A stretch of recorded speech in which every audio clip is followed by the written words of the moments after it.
Bom dia a todas. Hoje nós estamos no dia 10 de maio, dando sequência, então, à nossa leitura do livro Tomar a Vida nas Próprias Mãos, página 110, da edição número 7. Então, a leitura terminou, segundo a Odile, com o verso, né? E nós estamos aqui falando, então, dos 28 aos 35 anos, e termina com um verso, e eu queria complementar esse verso com o que eu coloquei hoje já no grupo para vocês, que é um verso da Clarice Lispector, curtinho, mas assim, bem, que tem um significado bem profundo, quando a gente pensa aí também nessas questões desse seteio.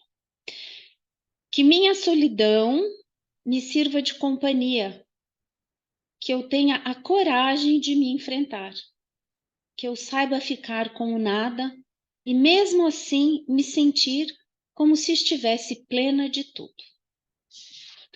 Então, uma boa leitura. Eu vou começar então aqui na página 110. Tanto o poema quanto o desenho são expressões da alma aprisionada, que não consegue soltar-se. Os anos da infância e da juventude ainda grudam, entre aspas. Ela está no brejo, na lama, enxerga a luz, mas essa ainda está longe.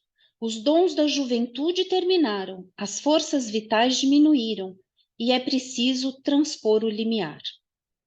Encontramos forças para isso? Encontramos por nós mesmos o caminho?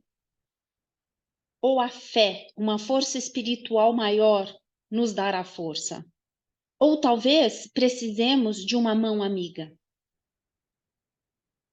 A atual taxa de mortalidade na faixa etária entre 28 e 35 anos é alta e justifica-se por doenças graves como câncer, AIDS e as cardíacas, assim como por acidentes mortais e também pela alta taxa de suicídio. Bom dia, Flávia. Por isso, podemos falar de uma travessia de limiar, do encontro com uma nova força ou o sucumbir por questões de destino ou por falta de novas perspectivas e motivações para a vida. Há aqueles que, com a força renovada, estão em ascensão na vida. Para esses, as forças de ressurreição são mais sentidas na alma do que as de morte. Para isso, porém, é necessário não se perder totalmente nas exigências externas da vida.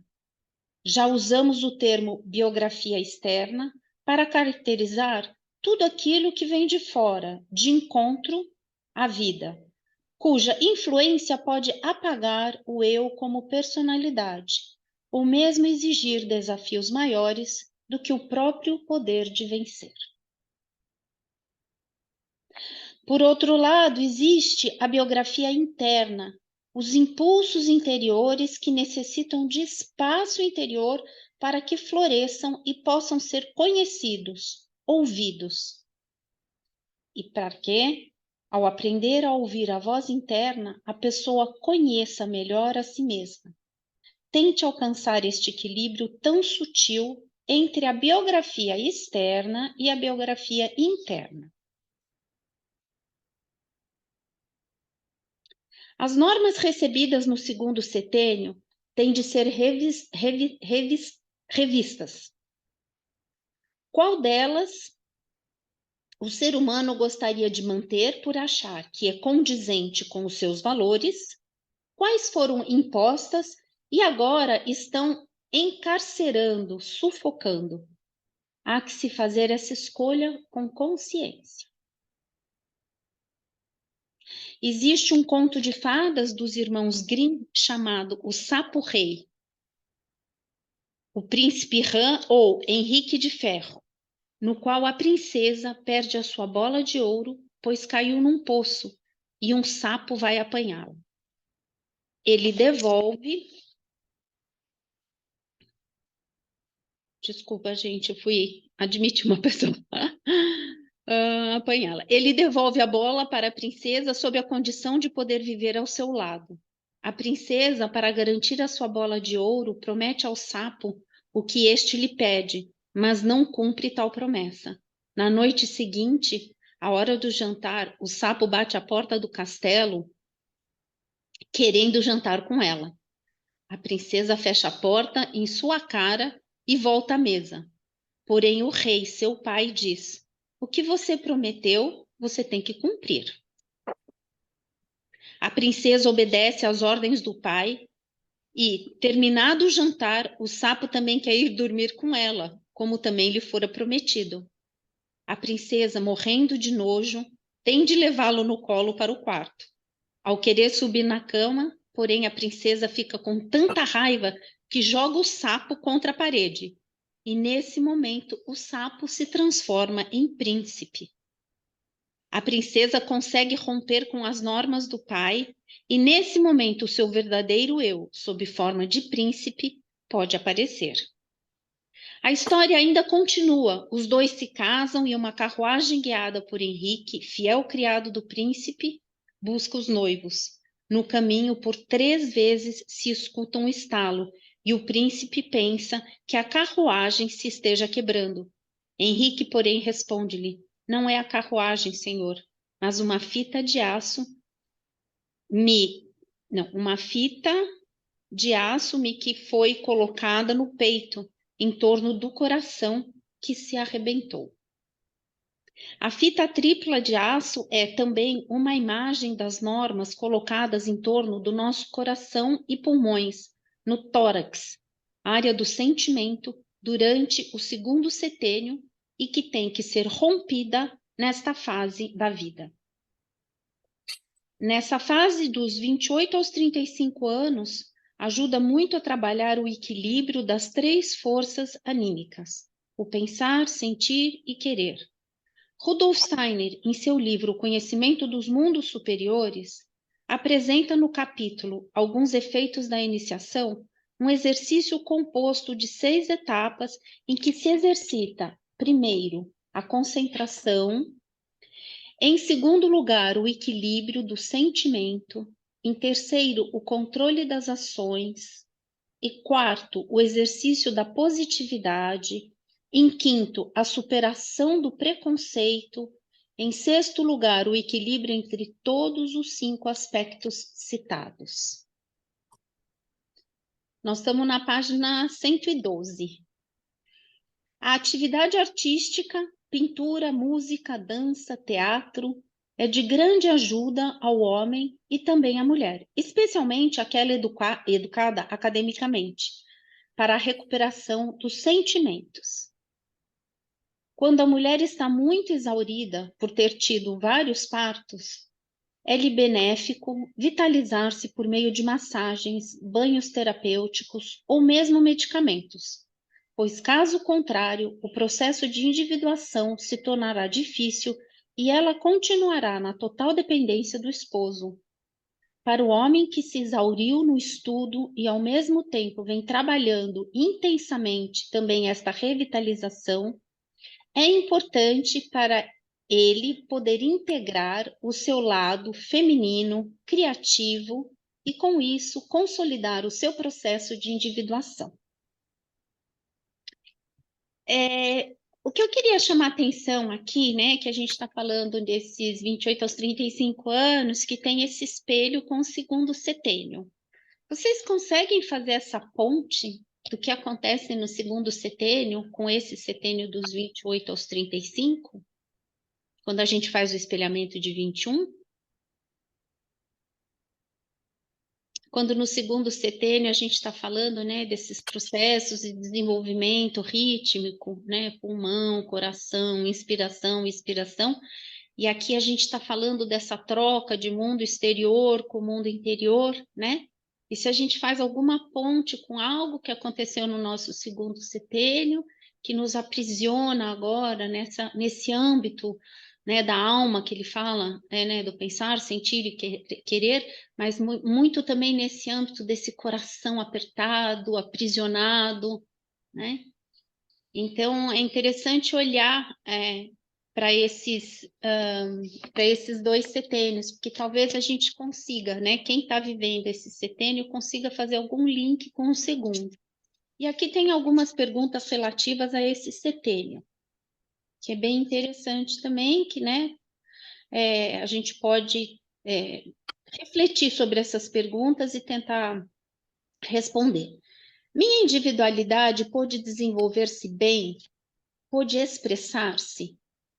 Vê que aqui a gente está falando, né, de um âmbito da expressão, né, da individualidade da pessoa. Eu me senti oprimido ou oprimi alguém? Encontrei meu local de atuação? Sentia-me valorizado? Em que sentia a minha valorização? Quais os encontros que eu tive marcantes entre os 30 e os 33 anos de idade? Ocorreu alguma modificação importante em minha vida nessa fase? Que habilidades organizacionais eu desenvolvi na época?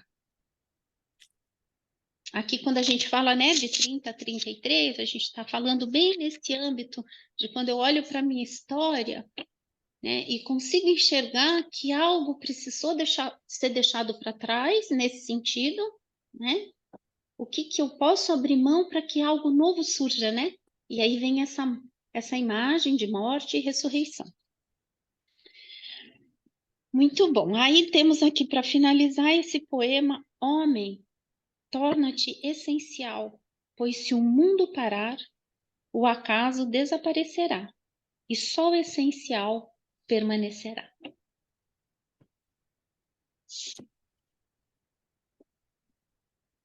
Tudo bem até aqui? Esse setênio, 28 a 35.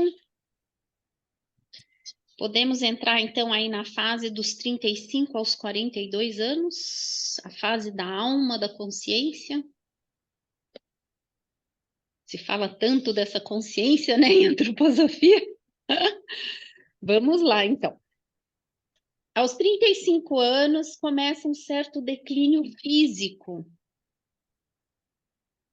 Quem depende da força física para o trabalho, como os esportistas, por exemplo, vai perceber que o seu auge já passou e que está na hora de transformar a sua atividade. Por outro lado, quem tem um trabalho mais intelectual e sedentário não vai perceber essa modificação de forma tão acentuada.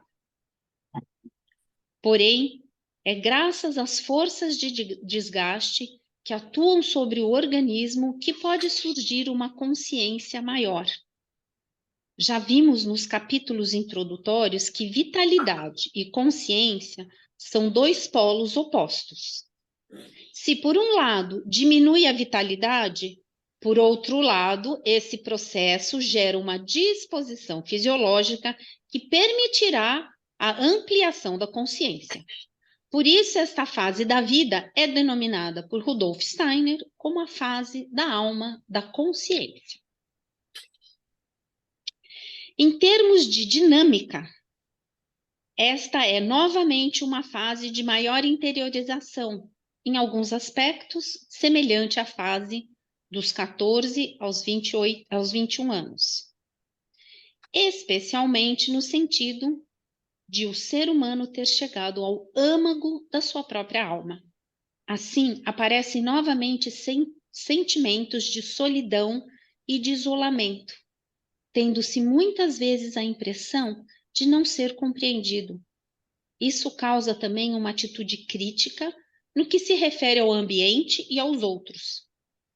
Enxergam-se com bastante clareza os defeitos dos outros, e então a tarefa de autodesenvolvimento é aprender a conhecer cada vez mais os próprios defeitos e limites.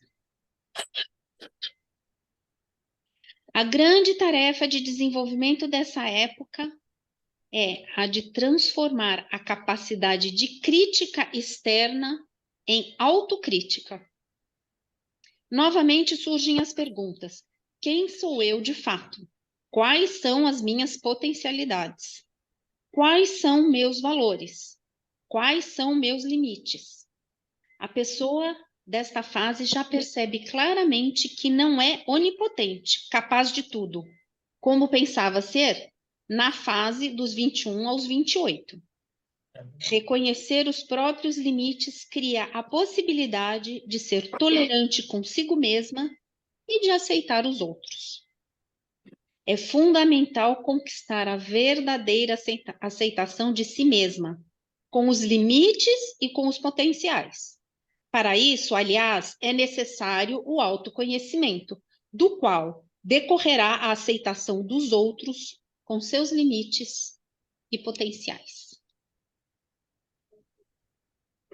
Depois de passar por todo esse processo, o indivíduo está pronto para, na vida profissional, assumir funções onde vá liderar e gerenciar pessoas. Só agora ele é capaz de reconhecer que em cada colaborador existe um ser, uma individualidade, com características, limites e qualidades próprias, as quais, além de respeitar, ele será agora capaz de aproveitar e desenvolver. Gente, aqui eu vou fazer uma pergunta para vocês. Aqui ele está falando do âmbito, né, do trabalho, da pessoa que pode assumir uma posição aí de gerente, de líder, né? E que vem esse desafio de eu me conhecer, conhecer o outro, respeitar a individualidade, as características, limites e qualidades próprias e dos outros. Aí a pergunta aqui não cala. Será que a gente consegue fazer isso? No nosso âmbito familiar, nas nossas relações, no trabalho? Talvez esse seja um tema que nos acompanhe, né? Na biografia toda. Olhar para si, nos compreender, saber das nossas características, limitações, trabalhá-las, né? Se a gente assim acha que é necessário, né? Como é que eu posso fazer isso quando algo que eu tenho que vem à minha consciência que eu gostaria de melhorar, né? E também, será que eu respeito os outros, né? Ou se toda hora eu estou querendo impor a minha vontade, os meus desejos, as minhas expectativas em cima dos outros, né? Eu acho que esse é um tema que talvez percorra a nossa biografia toda, né? Que a gente pode olhar com muito carinho isso daqui. É bem importante. Fala, Cecília. Então, Adriana, eu acho que tem uma série de poréns aí, né? Porque é uma fase que realmente a gente acha que a gente tem aquela vitalidade de poder agir, mas a gente vê um fator muito importante, que é até mesmo a educação e como foi até os 14 anos de outros que chegaram a isso, que muitas vezes foram líderes por necessidade, tiveram que assumir. Então, são pessoas, às vezes, com maturidade bem maior do que aquela que teve tudo fluindo no quadradinho, né? Então, nessa fase que você está sujeito a outras lideranças, no ambiente de trabalho que você tem que fazer, eu acho que é um conjunto que não pode ser analisado isoladamente, né? Então, você pode ver pessoas até com menos estudo universitário, mas com a maturidade bem maior para tomar uma decisão, porque veio de lá, né? Então, aqui, quando ele fala isso, que você está preparado, então, esse preparado aí, eu acho que é um pool, né, de informações que você vem carregando. É mais ou menos isso que eu queria. É interessante porque aí você traz dois aspectos, né? Você traz aí um aspecto de uma individualidade que, por uma necessidade, né, da sua própria biografia, a pessoa tem que assumir novas tarefas, às vezes, né, precocemente. Enfim, tem esses desafios da biografia individual de cada pessoa. Mas o fato da pessoa muitas vezes viver, ou vamos chamar daquele arquétipo daquela fase da vida, não necessariamente faça com que ela esteja isenta, né, dos desafios da vida. Então, assim, a gente tem aquilo que é típico de cada época, que se desenvolvido de uma forma, vamos dizer assim, mais saudável e arquetípica, né? A pessoa vai dando os passos e se fortalecendo, mas isso também não quer dizer que lá na frente ela não tenha que enfrentar problemas, entende?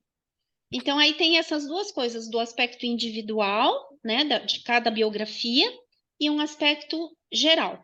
Mas o que eu quis chamar a atenção de vocês é esse conteúdo, né, deste autoconhecimento, de conhecer a si mesmo, né, conhecer o outro, e qual que é esse limiar, qual que é esse limite, né, para que hajam essas boas relações, independente delas serem de liderança ou não, né?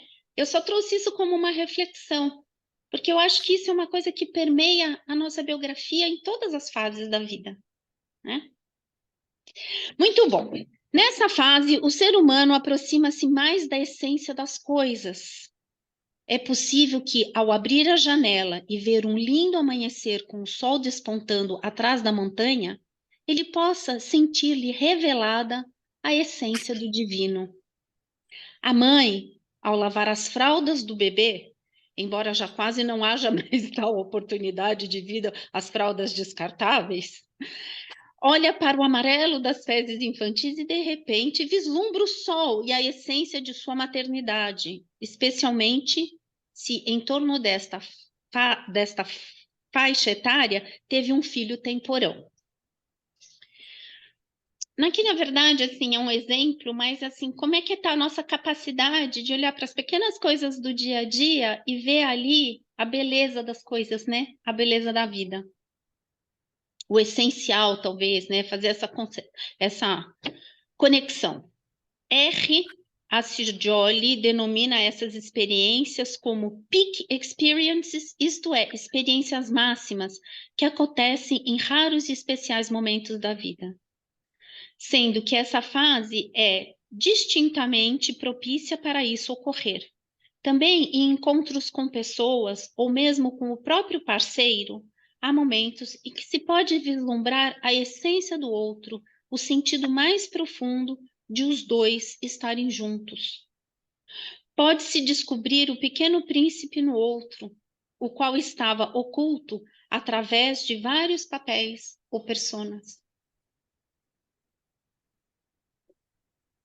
Erich Fromm fala do ter e do ser. Mais forte do que o impulso de ser, talvez até então a pessoa tenha investido muito no impulso do ter. Ter um emprego, uma posição, uma família, uma casa, uma firma, uma empresa.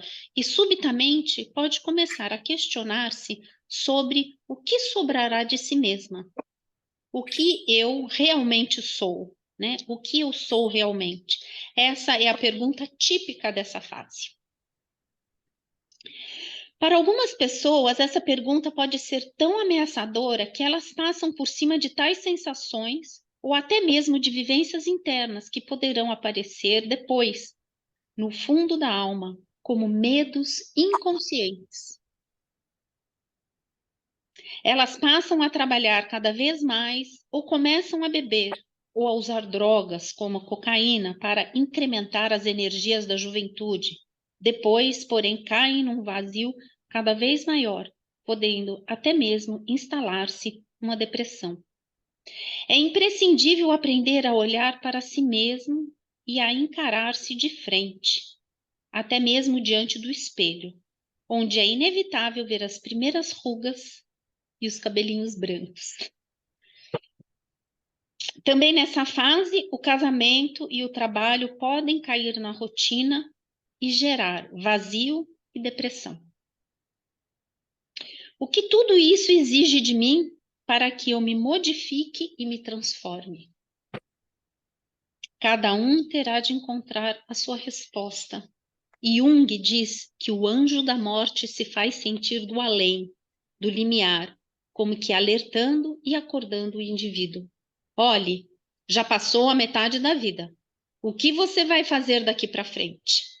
A sensação de morte ou a impressão de que eu não vou viver muito mais tempo é bem própria dessa idade.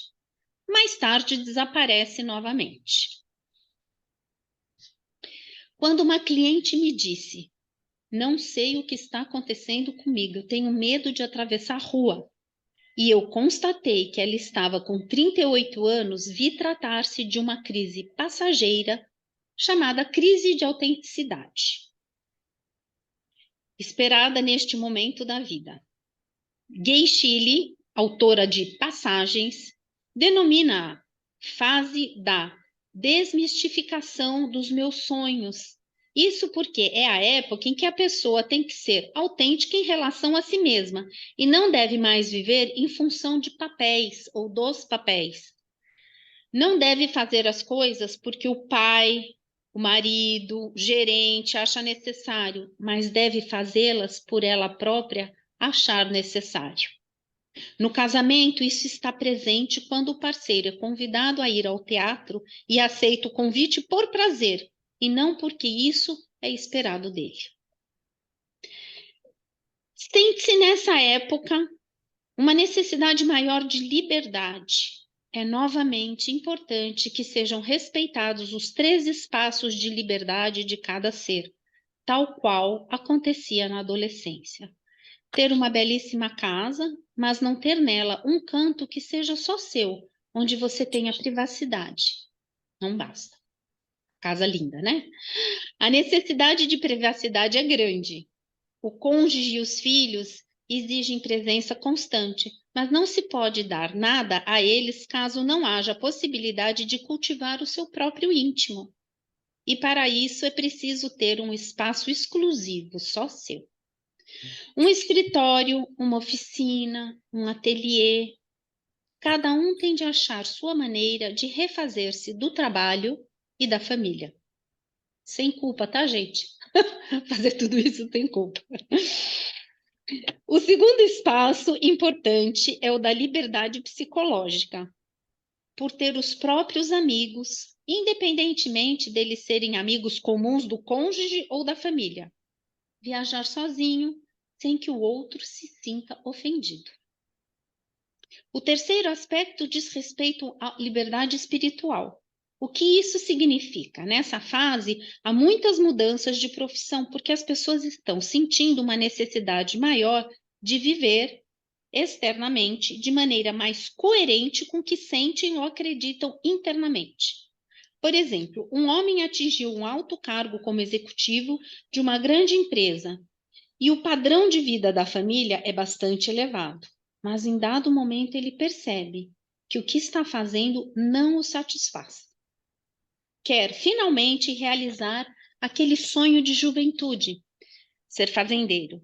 Será que a família lhe dará apoio? Será que todos se conformarão em viver num padrão de vida mais baixo?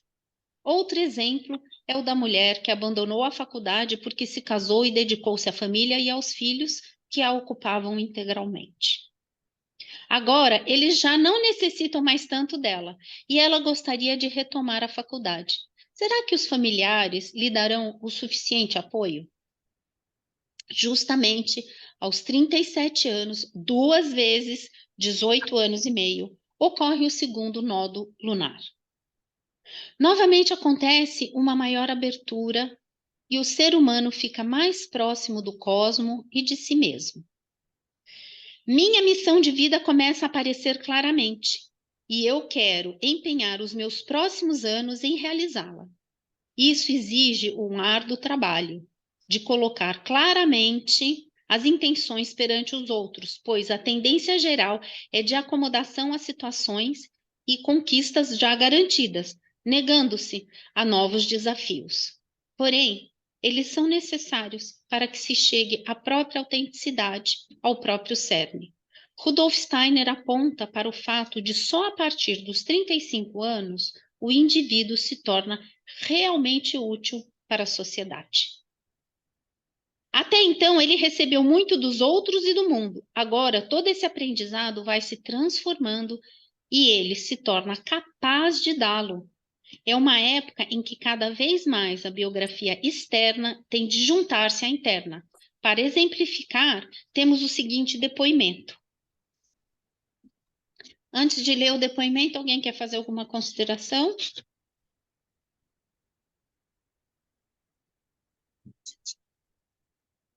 Muito bom. E agora chego ao que queria contar, pois lendo sobre o segundo nódulo lunar, aos 37 anos, entendi coisas que estão acontecendo comigo nessa idade. Tive pela primeira vez na minha vida a nítida sensação de morte em mim. Senti num momento e de repente que agora poderia morrer, sem que sentisse pena por alguma coisa ou pessoa que deixasse para trás. Foi como se tivesse chegado ao fundo do poço e nada mais importasse. E não havia razão alguma para tal sentimento. Gosto da vida e sou muito positiva, sempre consigo entusiasmar-me com algo. Vejo beleza, razão para tudo existir, mas tinha chegado ao nada e demorou um tempo para voltar à realidade. Outra vivência foi a que tive num sono, vendo nitidamente quão fino, transparente e perto está o limiar para a loucura. Vi que era dar um passo nessa direção e perderia a autoconsciência, sendo levada por tiques nervosos, ações sem nexo, nem centro algum. E agora que vi isso, percebo que ficar dentro de si, ter a consciência do próprio eu, é um trabalho constante. A descentralização está muito, muito perto. E pela primeira vez me conscientizei plenamente do meu temperamento sanguíneo.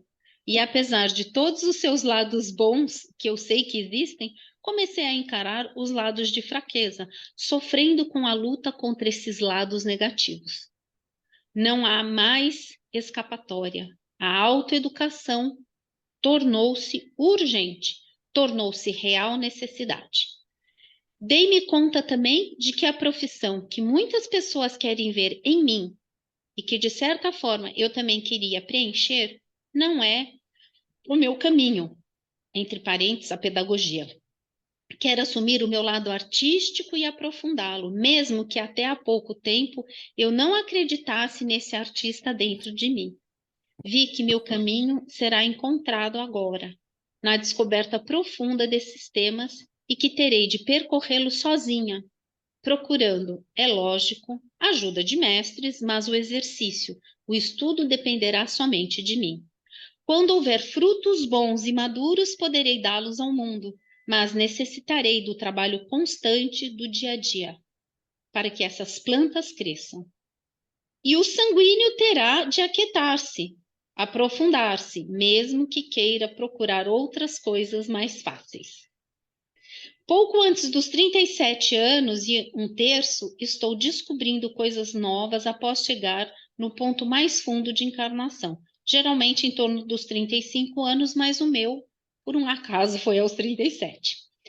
Foi um grande alívio saber que essas vivências profundas e novas fazem mesmo parte dessa etapa da nossa vida. Depois de ler o capítulo sobre o setênio dos 35 aos 42, fiquei com mais coragem de tomar a vida em minhas mãos e deixar de confundir-me com vivências que não compreendia. Outra participante do curso biográfico de 37 anos expressou-se assim: descobri agora que eu sou o herói da minha biografia. Até hoje eu procurei o herói da minha vida fora de mim, mas por meio do curso biográfico percebo que o herói está em mim. Na biografia 1, aos 37 anos, aí tem aqui as iniciais, né? Retorna ao Brasil de uma viagem a Aveiro, Portugal, local de sua infância. A biografia 2, também aos 37 anos, começa a surgir um novo interesse espiritual, plantado pela avó, justamente no primeiro setênio. Vocês lembram um pouquinho dessas duas biografias que a gente leu lá na frente? Né, da menina que veio de Portugal e da experiência da menina que viveu, né, que era uma índia. E aí, gente? Comentários? Como é que isso está chegando para vocês? Laura, por favor, abre seu microfone. Bom dia, linda, tá boa? Tá aberto, né? Tá. Só para entender aqui, o nódulo lunar, ele ocorre sempre entre 18 anos e meio em 18 anos e meio. Isso. Até o fim da vida da pessoa, ele vai ocorrer dentro desse período. Em princípio, a gente fala de 3, né? Do primeiro aos 18 Ah, anos e são só meio, 3. depois aos 36,5, 37, depois 55,5, 56, tá? Tá. E é assim, o que que acontece, né? Só para trazer uma imagem, porque isso é um estudo bastante profundo, né? Quando a gente nasce, né? Então, assim, a gente está aqui na Terra, quando a gente nasce, existe a posição entre Sol e Lua. E isso acontece a cada 18 anos e meio. Então, para a gente criar essa imagem, quando eu chego no mundo, eu entro por esse portal, eu entro com uma missão de vida. E a cada 18 anos e meio é como se eu tivesse um chamado para rever qual é a minha tarefa. Entende? Então, isso pode acontecer de várias maneiras, né? De uma forma bastante consciente. Olha, eu estou no meu caminho, eu tenho muita clareza, como é que eu quero conduzir a minha vida, eu tenho claro como é a minha missão, esse meu fio. Muitas vezes a pessoa dá uma desviada, né, aí da sua missão de vida, aí vem alguns desafios externos, né? Às vezes perde um emprego, aí a pessoa fala, puxa, agora eu tenho que me refazer. Eu preciso buscar uma nova oportunidade. Nessa nova oportunidade, a pessoa encontra, né, uma nova motivação e ela vai atrás da sua missão, né? O que que é essa missão de vida? Como eu me expresso no mundo, né? Então, assim, eu com a minha individualidade vou de encontro a uma necessidade do mundo. Essa é a minha missão, tá? E isso acontece nessas fases da vida. É uma possibilidade que a gente tem de fazer essa revisão. Respondi, Laura, a sua pergunta? É, Cida, pode falar. Adriana, bom dia. Querida, bom dia. Eu acho que a Cida levantou a mãozinha, depois você fala, Rose, pode ser? Tá bom. Cida quer falar alguma coisa? Não. Levantou a mão, mas acho que não. Pode falar, por favor, então, Rose. Me desculpa, eu perdi. Eu, Eu eu, eu gostaria, não liguei o microfone. eu Desculpa, gos- depois eu falo. Tá. ah, olha, é, eu gostaria de saber, muito rápido, qual é o nome que a Laura falou? Nodo Eu não. lunar. Como? Nodo lunar. Ou nó Nodo. lunar. Nó. Ah, nó. Isso. Isso. É porque, no caso, é o momento que a Lua e o Sol, que é a Lua e o Sol. Eles se encontram na mesma posição do nosso nascimento. Isso é um fenômeno cósmico, né?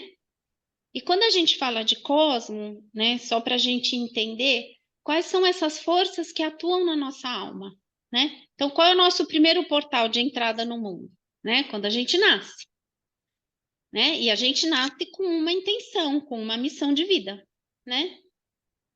E essa, vamos dizer, a força atuante do nó lunar na nossa biografia. Oi. Eu não tinha ligado o microfone, Adriana. Você estava falando Obrigada. sozinha, né? Entendi, Cida.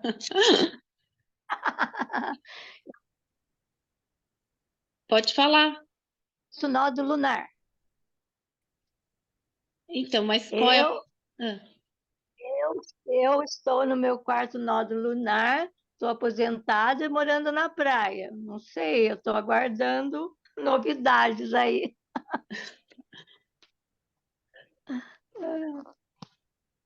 Mas o meu terceiro nódo lunar, não, dos 37 anos foi complicado. Foi a época em que eu quase tive experiência de quase morte. Eu tirei o útero, eu conheci a antroposofia, e aí eu fui no caminho da antroposofia. É É isso. interessante a gente fazer uma reflexão, né? Por volta de se aconteceu alguma coisa, se eu consigo identificar algo na minha história. Flávia, Bom dia, bom dia. estava, né, indo, e o meu foi assim, a minha vida, assim, a minha biografia também seguiu muito esse arquétipo, né?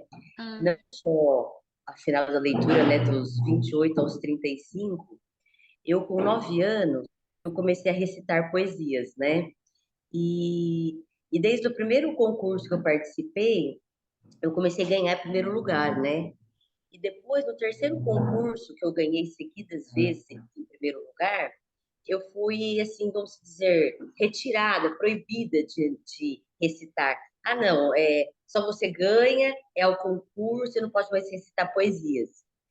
E nos meus 12 anos, né, eu percebi, assim, que isso me amargurou muito, né? E na minha juventude, eu procurei, assim, muito o álcool e também a prática, assim, de treinar, né, musculação, uma raiva muito grande reprimida. Mas isso não era consciente, né? Hoje eu tenho essa consciência, né? E aos 35 anos, que foi quando eu engravidei da minha filha, eu tive assim a coragem, né, de deixar a advocacia e porque assim um tempo já atrás, antes de fazer 35, eu já tinha percebido que não era o meu caminho, mas eu não tinha essa coragem de estar anunciando que eu queria deixar, né, que eu não queria mais advogar. E quando eu engravidei dela, eu tive essa coragem, né, eu terminei os processos que estavam em andamento. Assim, eu quase fui crucificada em vida, né? Porque, né? Como assim, né? E começaram a me surgir, assim, nas mãos livros, né? Então, tipo, O Poder da Mente, de Lao Trevisan, Inteligência Emocional, assim, muitos livros dessa parte, assim, de autoconhecimento mesmo, né? Dos nossos pensamentos, dos nossos sentimentos dos nossos comportamentos. E daí a Maria, com anos 7 meses, eu fui fazer minha pós na pedagogia Waldorf. Então, tipo assim, nesse 35, agora eu tô com 42, né? Eu fiz esse processo muito forte de autodesenvolvimento, de autoconhecimento, né? E enxerguei, assim, a minha missão de vida, né? Que é contribuir com pessoas, né? Para essa autoeducação e para colaborar também com crianças e jovens aí, assim, para eles se desenvolverem, sendo respeitadas, assim, as suas fases, né, mais do jeito assim, que muitas vezes não é, né, ainda em escolas, né, ou às vezes fazer por nossos padrões, nossas crenças, até mesmo as nossas casas, a gente, né, por desconhecer, a gente acha que eles são teimosos, chatos, né? Então, muito assim na minha biografia, assim, esse marco também dos 35 aos 42, e dos 28 aos 35 eu também percebi esse sufocamento que veio como espelhamento desse meu segundo setênio. Eu queria deixar aqui minha O seu experiência. depoimento. Muito bom, obrigada, Flávia. Então, podemos seguir, que a gente ainda tem mais um pouquinho. Então, vamos lá. Página 118. Para esses 3 setênios, dos 21 aos 42 anos, podemos usar uma imagem. Dos 21 aos 28, temos de construir a nossa base profissional. É como preparar o terreno para uma construção. Na fase dos 28 aos 35, temos de colocar os fundamentos e erguer as paredes. Colocar fundamentos exige esforço, pois as paredes que erguemos têm que ser sólidas e não podem desabar diante das intempéries. É como, num templo, erguer as colunas arejadas e sempre em contato com o mundo externo. Na fase dos 35 aos 42 anos, o teto tem que ser colocado na casa. O teto exige uma estrutura firme, porém feita de cima para baixo. Nesta fase, também a visão tem de vir de um ponto de vista superior, já mais amplo e fecundado pelo elemento espiritual essencial. Começa a ficar compreensível a expressão não eu, mas o Cristo em mim. Num sentido mais amplo, vemos que a dinâmica dos 3 primeiros setênios se repete nestas fases, no que se refere ao aspecto anímico e do ser humano. Gente, esse, entre aspas, não eu, mas o Cristo em mim, essa frase é atribuída ao apóstolo Paulo, né? Tem ali uma notinha no rodapé.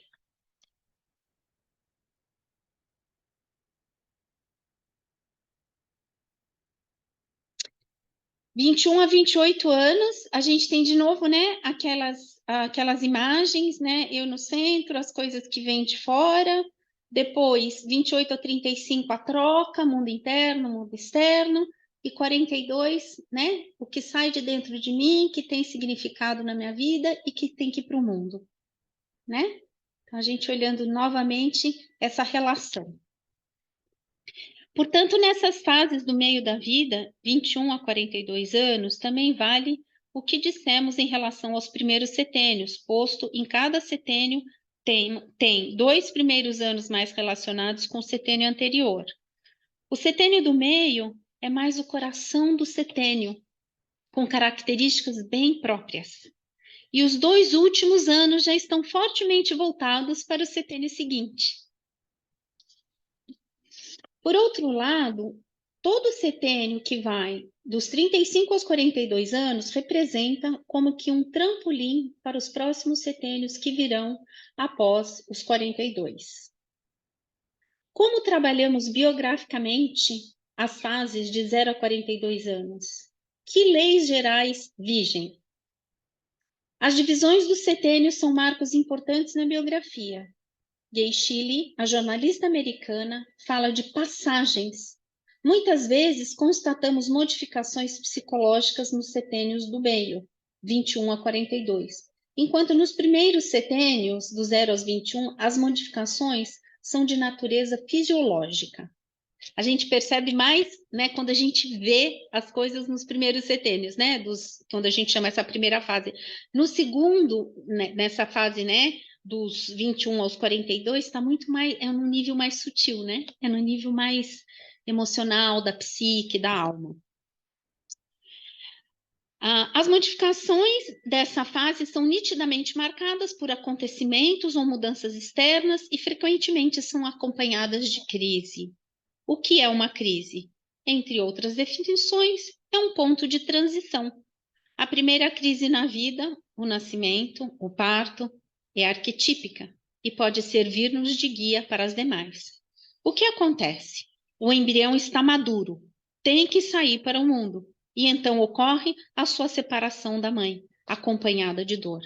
Após o corte do cordão umbilical, temos um ser livre, que não depende mais fisiologicamente da mãe. A mãe poderá desaparecer ou até morrer, mas a criança se tornará uma individualidade humana independente. Temos então, quer dizer, aqui ele está trazendo uma imagem assim, a criança nasceu, né, chegou, veio para o mundo, estava pronta, tem que romper com alguma coisa para ir para o mundo. Obviamente que aqui a criança depende da mãe, mas vamos dizer, se essa mãe não estiver presente, alguém que vai fazer o papel da mãe, mas a individualidade está lá, tá? Então, aqui ela vai fazendo, né, a maturidade, uma maturação máxima, né?